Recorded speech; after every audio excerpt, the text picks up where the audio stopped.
একটি ছেলে একদিন একটা অদ্ভুত ডিম খুঁজে পেল। সে সেটা জোরে মাটিতে ছুঁড়ে মারলো এবং সঙ্গে সঙ্গে আকাশে উঠতে থাকা সব পাখি হাওয়ার মাঝখানে স্থির হয়ে গেল। সবাই অবাক হয়ে গেল, কেউ বুঝতেই পারছিল না ঠিক কি হলো। যখন তারা শহরের দিকে ফিরলো তখন দেখলো সেখানে থাকা সব মানুষ একেবারে স্থির হয়ে দাঁড়িয়ে আছে। তখনই তারা বুঝতে পারলো ডিমটা ভাঙার সঙ্গে সঙ্গেই পুরো পৃথিবীতে সময় থেমে গেছে, আর শুধু তারা তিনজনই নড়াচড়া করতে পারছে। তারা সঙ্গে সঙ্গে একটা রেস্টুরেন্টে ঢুকে পেট ভরে খেয়ে নিল, তারপর দোকানে গিয়ে যা ইচ্ছে তাই নিয়ে নিল। কয়েকদিন পর তারা আর কখনো স্কুলে গেল না, যা মন চায় তাই করতে লাগলো। তারা একটা মলে থাকতে শুরু করলো, সারাদিন ঘোরাফেরা আর কমিক্স পড়েই কাটাতে লাগলো।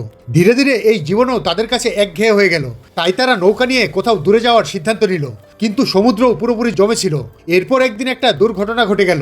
মোটা ছেলেটার হঠাৎ তীব্র হাঁপানি অ্যাটাক হলো। সে শ্বাস নেওয়ার জন্য ছটফট করতে লাগলো। যতক্ষণে বাকি দুই বন্ধু তার কাছে পৌঁছালো ততক্ষণে তার শ্বাস বন্ধ হয়ে গেছে। বাধ্য হয়ে তারা তাদের বন্ধুকে তার প্রিয় অ্যামিউজমেন্ট পার্কে কবর দিল। 15 বছর কেটে গেল, বাকি দুই ছেলে এখন বড় হয়ে গেছে এবং এই থমকে যাওয়া পৃথিবীর সঙ্গেই মানিয়ে নিয়েছে।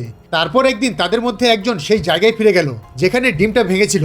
তার আশা ছিল হয়তো সময় আবার চলতে শুরু করবে, কিন্তু কিছুই হলো না। সে ভেতর থেকে পুরো ভেঙে পড়লো এবং জোরে জোরে চিৎকার করতে লাগলো। হঠাৎ সে মাটিতে পড়ে গেল আর তার চোখ পড়লো চাঁদের দিকে। সেখানে কিছু একটা বদলাতে দেখা গেল।